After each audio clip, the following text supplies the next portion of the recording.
merci de m'avoir invité. Je suis ravi de parler en français. Ça me change parce que je suis obligé de parler en anglais à chaque fois.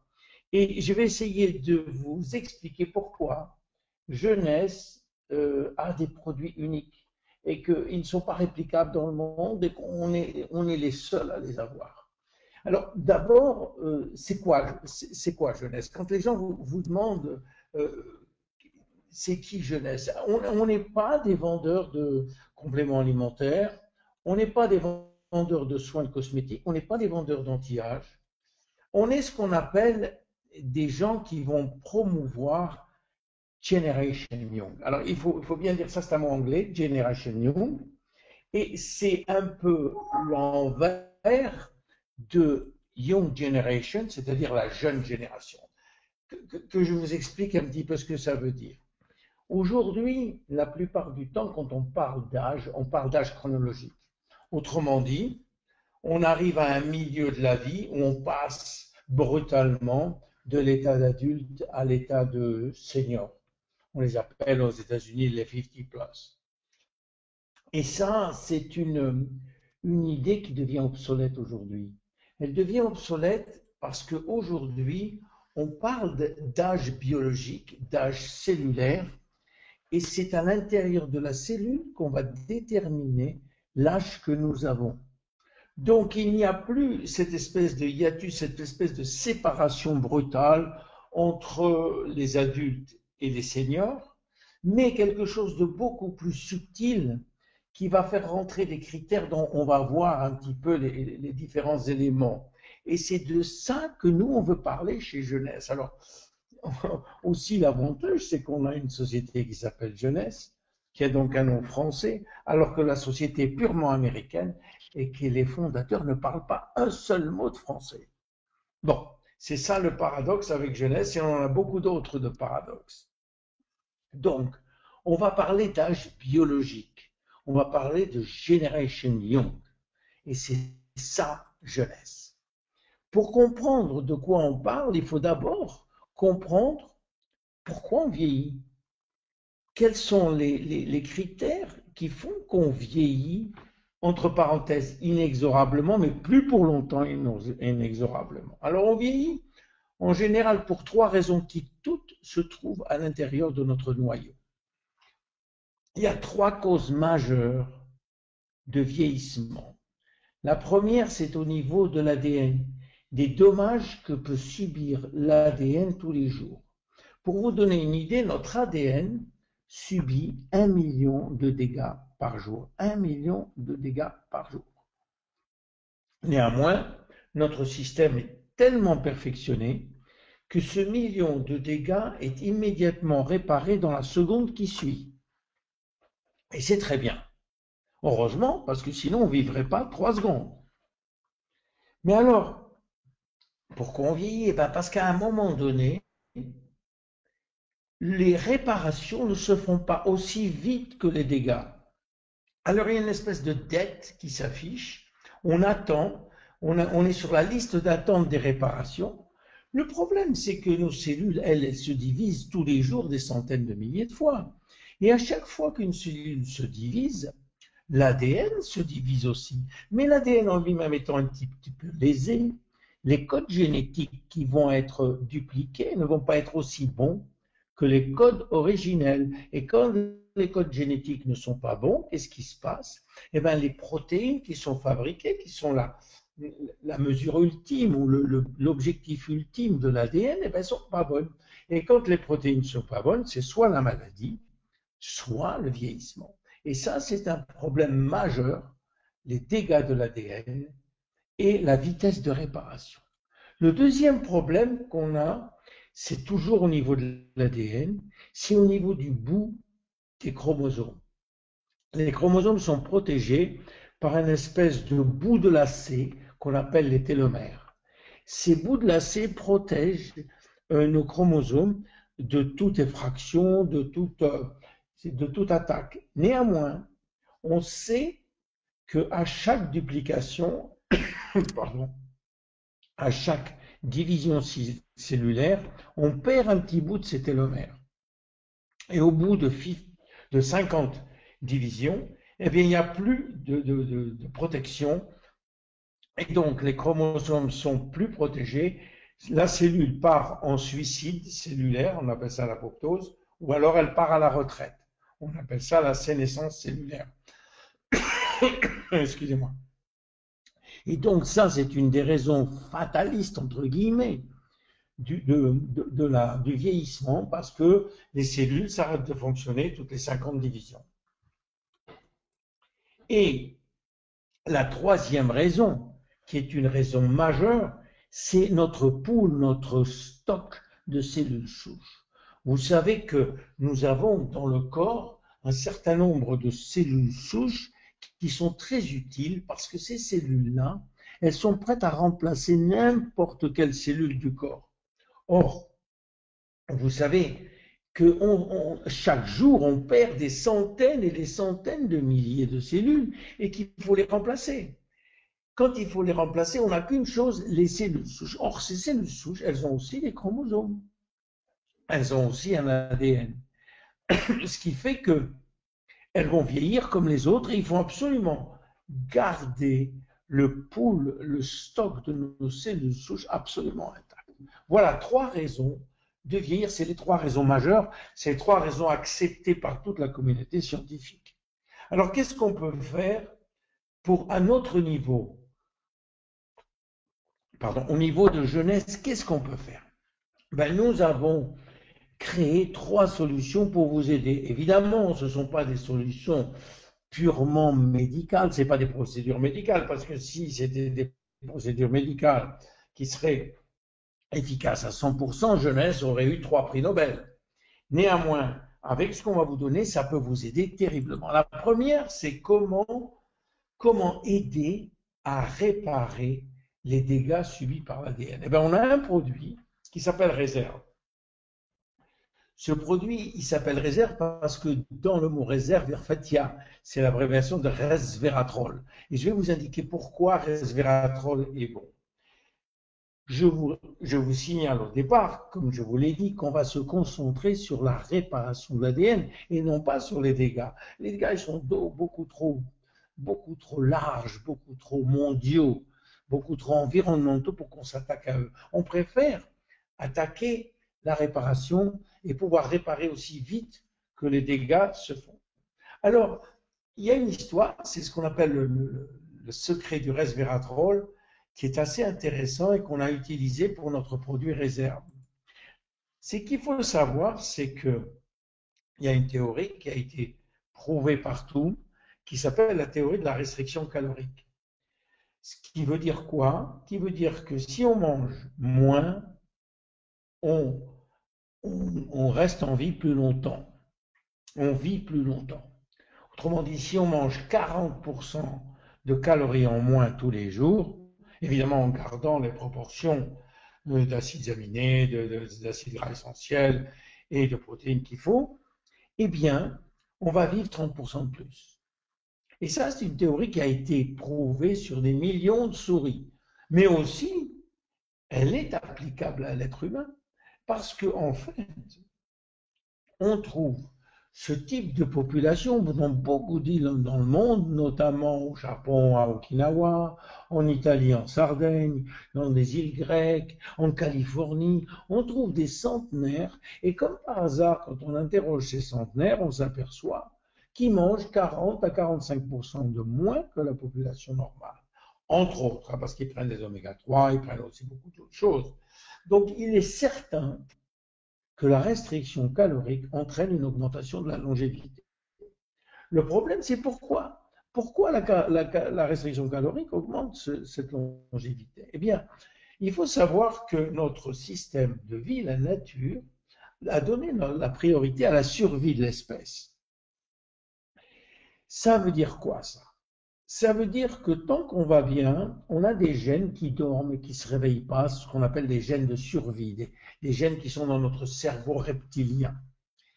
Et puis un jour, si par hasard on est en danger, ces gènes vont se réveiller. Et le fait de manger 40% de moins de calories est considéré par notre organisme comme un danger. Alors dès qu'on mange 40 à 45% de moins en calories, on a certains gènes qui se réveillent. Et David Sinclair de Harvard a trouvé les gènes qui se réveillaient. Ça s'appelle les sirtuines 1 et les sirtuines 3. Et la restriction calorique active ces gènes. Alors, qu'est-ce qui se passe? Dès que les gènes sont activés, ils vont booster toutes nos fonctions importantes, le cœur, la circulation, les reins, les poumons et surtout le système immunitaire.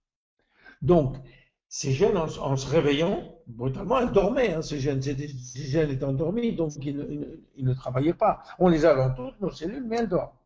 Et tout d'un coup, elles se réveillent et elles font ça. Alors, est-ce que la restriction calorique, c'est pratique? Non, c'est pas très pratique. Parce que la plupart des gens vont refuser de faire ce genre d'exercice tous les jours. Alors, des scientifiques se sont dit, est-ce que c'est possible de trouver quelque chose qui puisse avoir l'air d'être une restriction calorique, mais qui en fait l'est pas. On appelle ça faire une mimique de la restriction calorique. Et on a trouvé que les polyphénols du vin rouge, et notamment un des ingrédients, un des polyphénols, le resveratrol, eh bien, il avait comme propriété d'activer les sirtuines 1 et 3. Et ça a été une découverte majeure qui a entraîné des milliers et des milliers de publications sur le resveratrol et sur ses qualités de booster et de régénération. Et c'est ce qu'on a fait, on a utilisé le resveratrol dans nos produits, pas seulement que le resveratrol, et on a eu des résultats magnifiques avec ce produit qui s'appelle Réserve.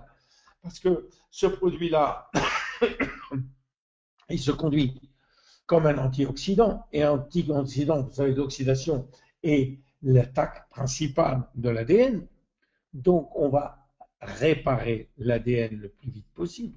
Mais non seulement ça, on va avoir des effets satellites magnifiques en améliorant notre mémoire, en réduisant nos cellules graisseuses, en boostant l'énergie et l'endurance dans les muscles, dans les cellules musculaires, en améliorant notre force musculaire, en diminuant de façon magnifique et spectaculaire la fatigue, en améliorant la coordination de nos muscles, et évidemment en améliorant notre longévité.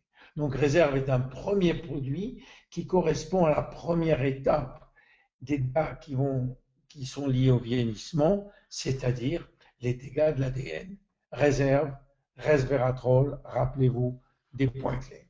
Le deuxième point, c'était si vous voulez, le raccourcissement des télomères. Et là, on a un produit unique, on est les seuls à l'avoir, en tout cas dans le marché de la vente directe, parce que ce produit-là a un ingrédient très spécial qu'on appelle le TA65, le produit Finity, a ce qu'on appelle un activateur de la télomérase. Je vous avais dit tout à l'heure que les télomères raccourcissaient de façon inéluctable et que toutes les 50 divisions, il n'y avait plus de cellules. C'est vrai pour toutes les cellules de notre corps, sauf pour certaines cellules, là je vous explique, sauf pour certaines cellules qui sont qu'on appelle les cellules germinales, grosso modo les spermatozoïdes et les ovaires. Le professeur Blackburn s'est aperçu que dans ces cellules germinales, eh bien les télomères étaient toujours à leur maximum.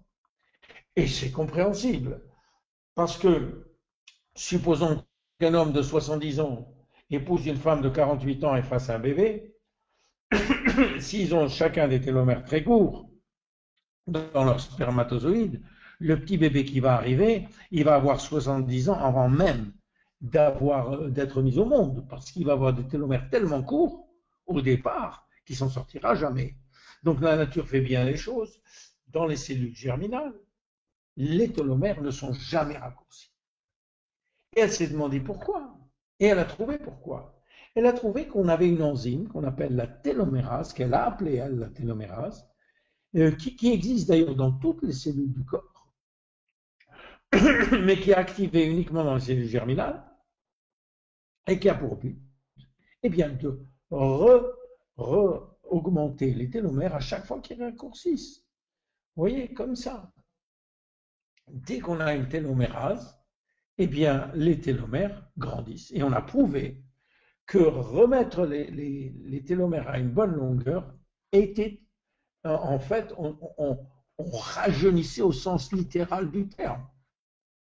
Donc la télomérase, et il y a eu des centaines d'études là-dessus, sur le TA65. Voilà ce qu'elle fait. Dès qu'on prend la télomérase, nos télomères augmentent. Voilà. Et voilà un dessin qui va vous le montrer encore mieux.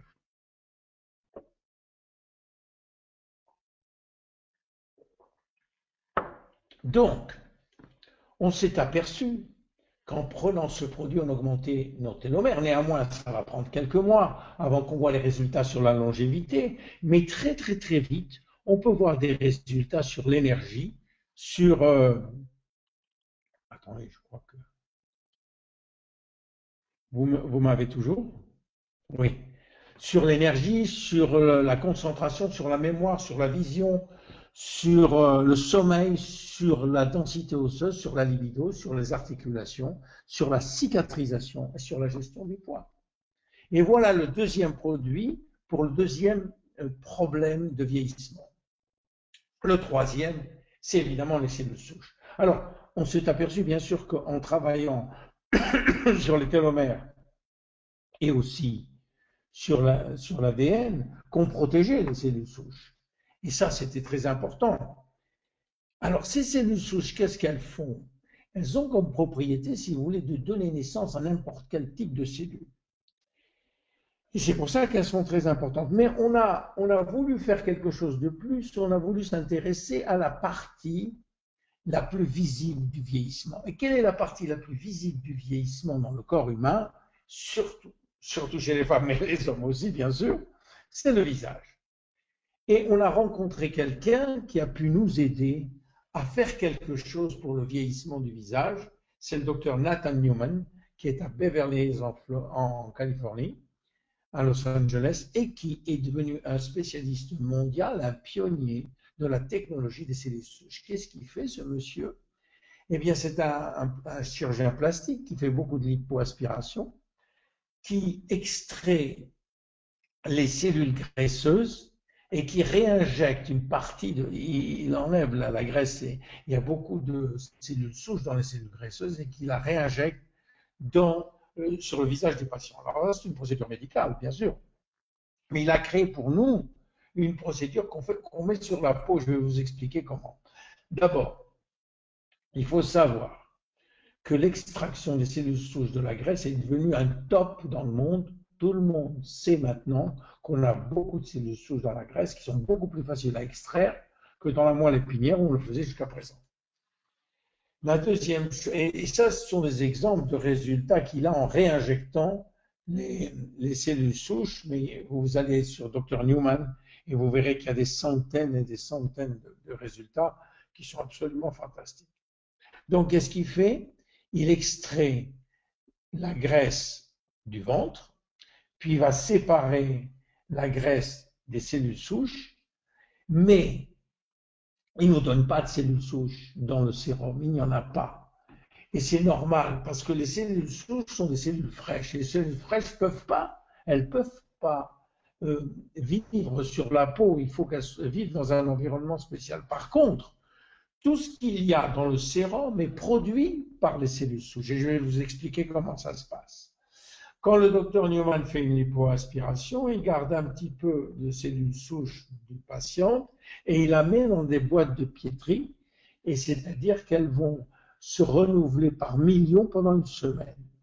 Qu'est-ce que font ces cellules quand elles sont renouvelées?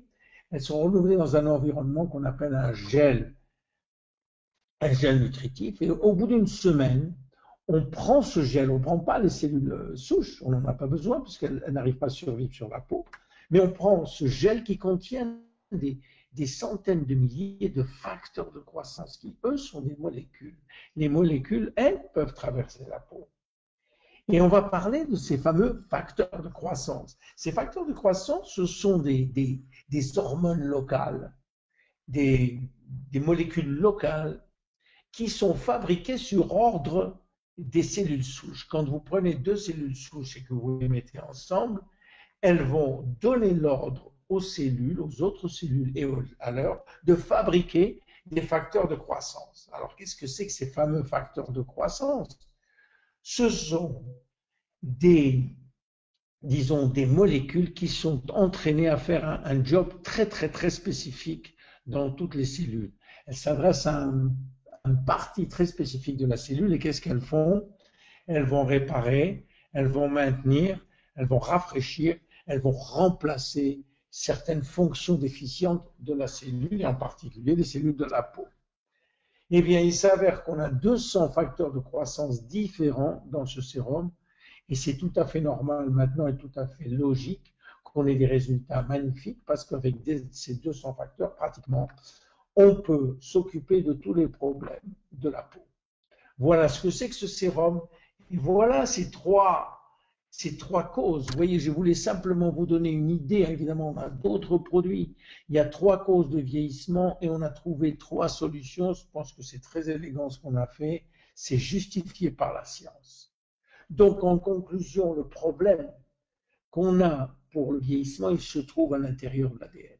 C'est là que le problème se trouve. Et nous, ce qu'on a fait, on s'est attaqué à des solutions qui se trouvent dans l'ADN. Parce que finalement, si on arrive à garder une seule cellule en bonne santé, on peut le faire pour les 60 000 milliards de cellules que nous avons dans le corps. Je vous remercie